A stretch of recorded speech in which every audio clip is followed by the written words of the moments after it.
Comenzamos aquí en el Telediario esa entrevista con Pablo Iglesias, que nos decía al comenzar que su aspiración es ganar al Partido Popular, considerando que van a superar en votos al Partido Socialista, es lo que dicen las encuestas y ustedes lo dan por bueno. ¿Qué va a hacer para convencer a los socialistas de que le den el apoyo que ustedes no les dieron? Nosotros vamos a tender la mano al Partido Socialista independientemente del resultado, como hicimos después de las elecciones del 20 de diciembre. La configuración del gobierno dependerá, digamos, del resultado de cada uno, pero nuestra apuesta es firme, lo mismo que dijimos en la anterior campaña electoral y después de las elecciones del 20 lo decimos ahora. Queremos gobernar con el Partido Socialista y pensamos que se equivocan al señalarnos a nosotros como adversario cuando el adversario debe ser el Partido Popular. Pero entonces hubo obstáculos, no sé si uno de ellos fue la convocatoria de un referéndum en Cataluña. ¿Estarían dispuestos a ceder en ese punto, si fuera necesario? Nosotros dijimos siempre que estábamos dispuestos a dialogar sobre cualquier cuestión, que nosotros teníamos y mantenemos una posición sobre la cuestión catalana en la que pensamos que sería bueno que hubiera una consulta, pero que estamos dispuestos a dialogar con el Partido Socialista y además a sugerir que quizá el protagonismo deberían tenerlo las fuerzas políticas catalanas en este aspecto. ¿Pero eso quiere decir que se lo replantearían si fuera una de las condiciones para formar gobierno? Nosotros no vamos a plantear ninguna línea roja. Vamos a ¿Ni siquiera esa?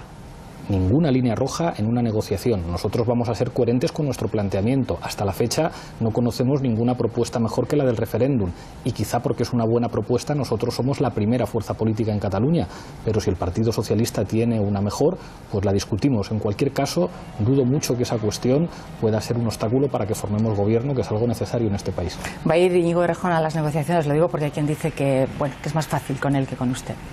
Bueno, yo creo que nosotros tenemos un equipo de muchos compañeros que negocian muy bien y creo que además todos pensamos muy parecido respecto a cómo tienen que ser las negociaciones y yo volveré a contar con los mejores.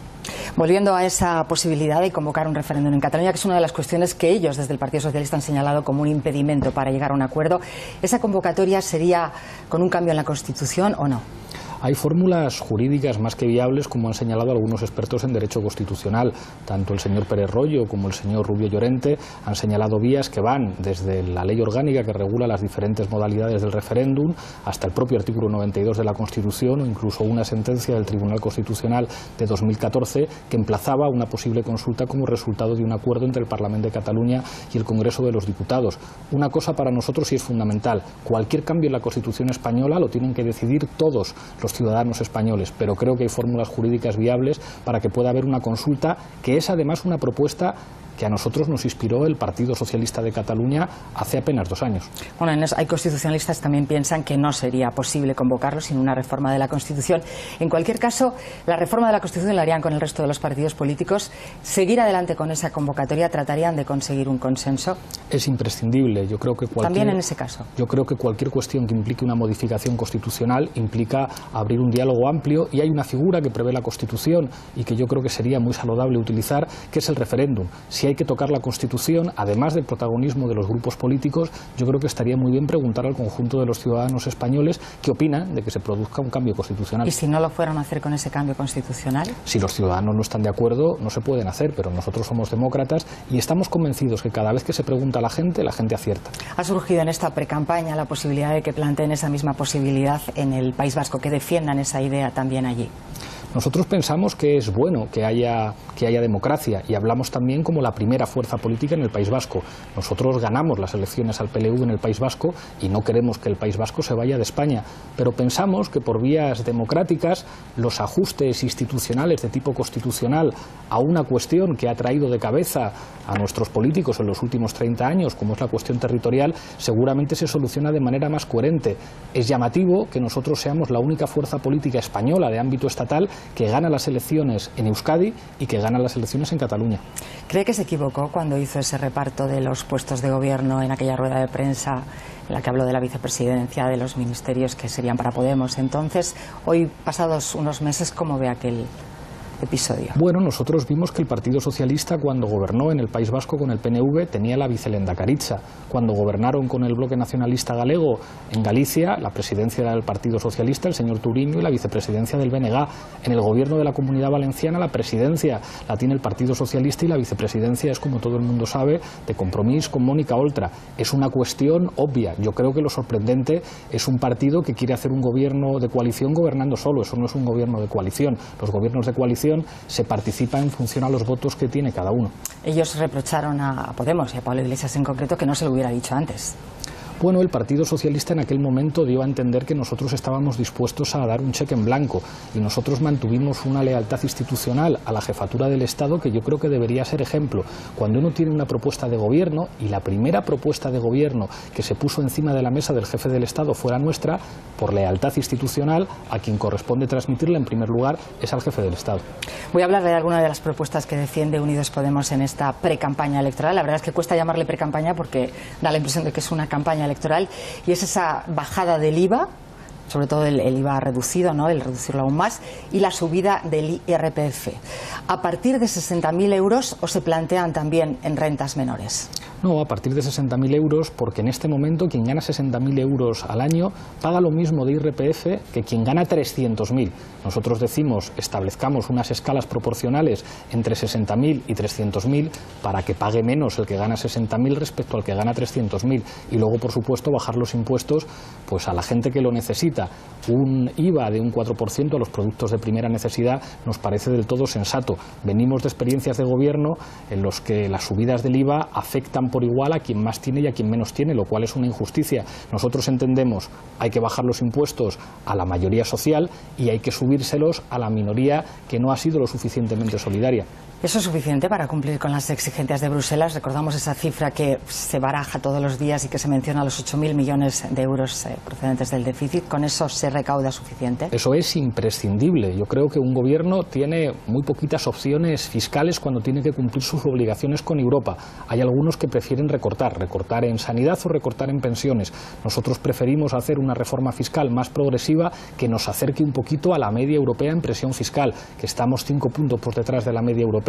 Y con respecto a Europa, decimos lo mismo que el primer ministro de Portugal y que el primer ministro de Italia. Hay que reducir el déficit, sí, pero a un ritmo menor. ¿Se plantean aumentar el gasto público? Porque eso haría que aumentara más el déficit. Es imprescindible aumentar el gasto público sin necesidad de que eso aumente el déficit, haciendo una reforma fiscal sensata, entre otras cosas, porque eso sirve para resolver los problemas de demanda interna. Hay algunos que decían, reduciendo los salarios y precarizando las condiciones de empleo se solucionan los problemas, pero entonces la gente pierde su capacidad de consumo. En las economías de mercado se fundamentan en última instancia en la capacidad de consumo. Si excluimos del consumo a buena parte de la población, y en España 1 de cada 3 ciudadanos está en situación de pobreza, tenemos un problema no solo de justicia social, un problema económico.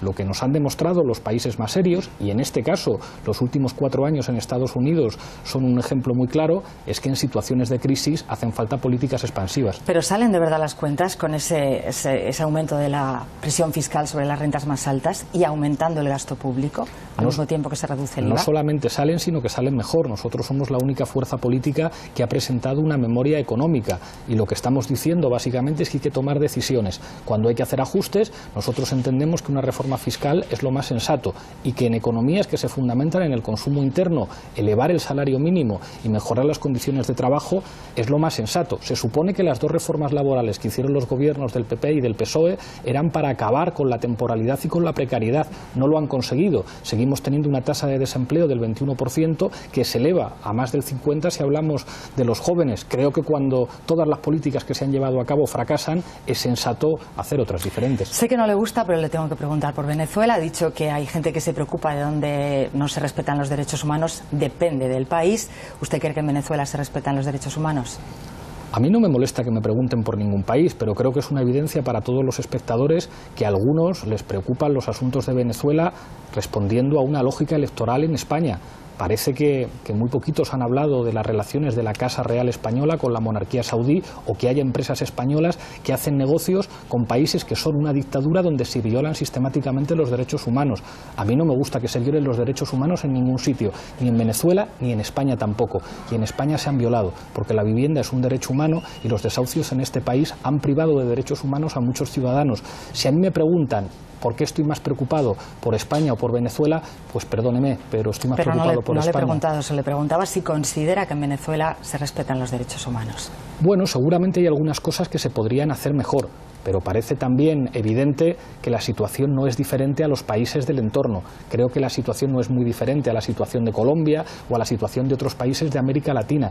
Y creo también que es evidente que a algunos solamente les preocupan los derechos humanos en Venezuela para utilizarlo como arma electoral en España. Y creo que en una democracia consolidada como la nuestra, utilizar lo que ocurre en un país porque no se tienen argumentos para hablar de España no es propio del nivel democrático del que deberíamos presumir. Las declaraciones que ha hecho hoy mismo Alberto Garzón, que ha dicho que Leopoldo López, el opositor encarcelado, es un golpista.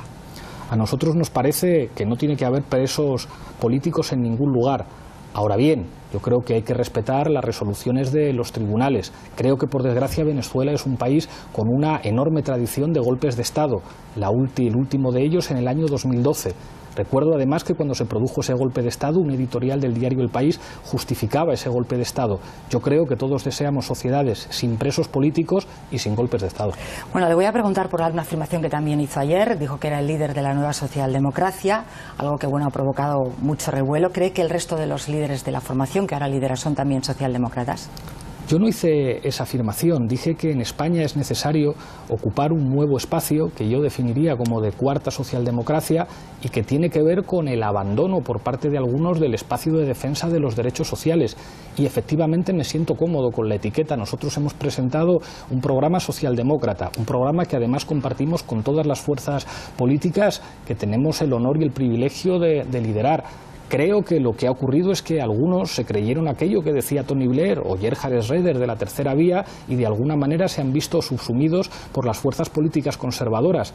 Si a nosotros nos etiquetan como socialdemócratas, nos sentimos cómodos porque tenemos un programa socialdemócrata. Algunos miembros del PC hoy han salido a responder, incluso en las redes sociales, con un hashtag que decía "somos comunistas", aclarando que no tenían ningún problema en sentirse como tales y no como socialdemócratas, hacían una diferenciación. Y me parece muy bien, todos los colores y todas las identidades son bienvenidas en el proyecto político de cambio, pero nuestro programa de gobierno es el que es un programa consensuado por todos y si hay alguna etiqueta que sirva para definirlo es la de un programa progresista de corte socialdemócrata. Bueno, no tenemos más tiempo. Quería preguntarle, ¿va a ir a ver al Papa en septiembre?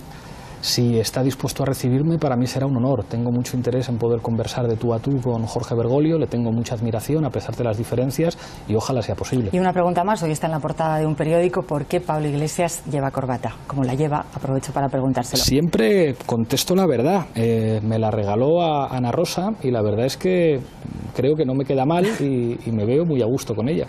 Muy bien. Pablo Iglesias, muchas gracias por estar con nosotros en el Telediario. Un placer, hasta pronto. Buenas noches.